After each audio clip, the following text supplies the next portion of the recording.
సాధారణంగా శివభక్తులు అందరూ ఏడాదికి ఒకసారి వచ్చే మహాశివరాత్రి కోసం 1000 కన్నులతో ఎదురు చూస్తూ ఉంటారు. అది ముమ్మాటికి నిజమే. కానీ శివరాత్రి కంటే వేగంగా అడిగిన వెంటనే వరాలిచ్చే సమయం ఒకటుంది. అదే ఈ ప్రదోషకాలం. శివరాత్రి రోజు శివుడు నిశ్చలంగా ధ్యానంలో ఉంటాడు. కానీ ప్రదోష కాలంలో శివతాండవం చేస్తూ ఉంటాడు. కాబట్టి లోకాన్ని కాపాడే ఆ పరమశివుడు ఆనందకాలంలో అడిగిన వెంటనే మన కోరికలు తీరుస్తాడు. అత్యంత శక్తి ఉన్న ఈ కాలంలో అసలు రహస్యాలు తెలుసుకుందాం. పూర్వకాలంలో దేవతలు, అసురుల మధ్య భయంకరమైన కలహాలు కొనసాగుతూ ఉండేవి. ధర్మం నిలవాలంటే, లోకాలు సమతుల్యంలో ఉండాలంటే శివుడు ఆశీస్సులు తప్పనిసరి అని దేవతలందరికీ తెలుసు.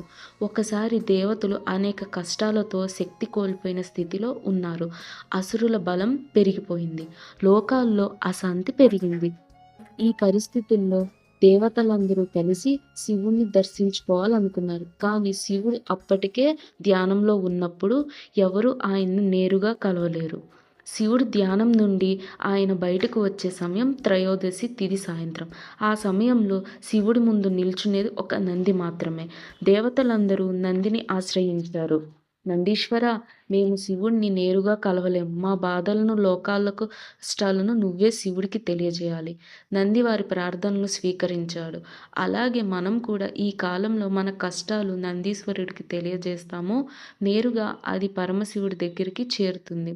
త్రయోదశి సాయంత్రం సూర్యుడు అస్తమించే వేళ శివుడు తన ధ్యానం నుంచి బయటికి వచ్చాడు. ఆ సమయాన శివుడు దేవతల ప్రార్థనలు, కష్టాలను గ్రహించాడు. శివుడు సమయాన్ని వరంగా ప్రకటించాడు. ఈ సంధ్యాకాలం సాయంత్రం త్రయోదశి నన్ను స్మరించే వారిని నేను తప్పకుండా రక్షిస్తాను.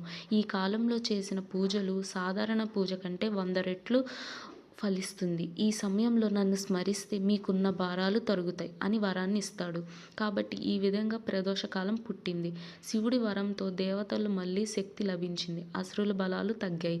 దేవతలందరూ ఈ కాలాన్ని పవిత్రంగా గౌరవించడం మొదలుపెట్టారు. ఈ ప్రదోష కాలంలో ఒక్కసారి శివుణ్ణి దర్శించుకోండి. మీకున్న అప్పులు, కోర్టు సమస్యలు, అశాంతి, అనారోగ్య సమస్యలు అన్నిటి నుండి మనశ్శాంతి దొరుకుతుంది. ప్రదోష సమయం అంటే సూర్యుడు అస్తమించే వేళ. మీరు ఒక చెంబుడు నీళ్లతో అయినా అభిషేకం చేస్తే చాలు. ఆ పరమశివుడు మనందరినీ అనుగ్రహిస్తాడు. ఈ సమయంలో మీకు దగ్గరలో ఉన్న గుడికి వెళ్ళి 2 నిమిషాలు ఓం నమఃశివాయ అని ఆ శివుణ్ణి ధ్యానించండి చాలు. ఆర్భాటాలొద్దు, ఖరీదైన పూజలు వద్దు. కేవలం మన మనసులో ఆ పరమశివుణ్ణి ఒక్కసారి తలుచుకోండి. ఓం నమఃశివాయ అంటూ గుప్పెడు మారేడు దళాలను ఆ శివుడికి సమర్పించండి. ఒక్కసారి కళ్ళు మూసుకొని, నా కష్టాలు నీకు తెలుసు తండ్రి, ఆ బాధల నుండి నన్ను కాపాడు అని అడగండి. ఆ ఒక్క క్షణం చాలు మీ తలరాత్రులు మారడానికి. మీరు నమ్మి చేయండి. మీ జీవితంలో వచ్చే మార్పు మీరే ఆశ్చర్యపోతారు. కాబట్టి ఈ అద్భుతమైన ఈ కాలం గురించి మీ తోటి వారికి చెప్పి అందరికీ ఆ శివుడు ఆశీస్సులు పొందేలా చేస్తారు అని ఆశిస్తూ, ఇలాంటి మరిన్ని శివుని మహిమల కథల కోసం వాయిస్ ఆఫ్ మహాదేవ ఛానల్ ఇప్పుడే సబ్స్క్రైబ్ చేయండి. ఈ వీడియో నచ్చితే లైక్, షేర్ చేయడం మర్చిపోవద్దు. ఓం నమః శివాయ.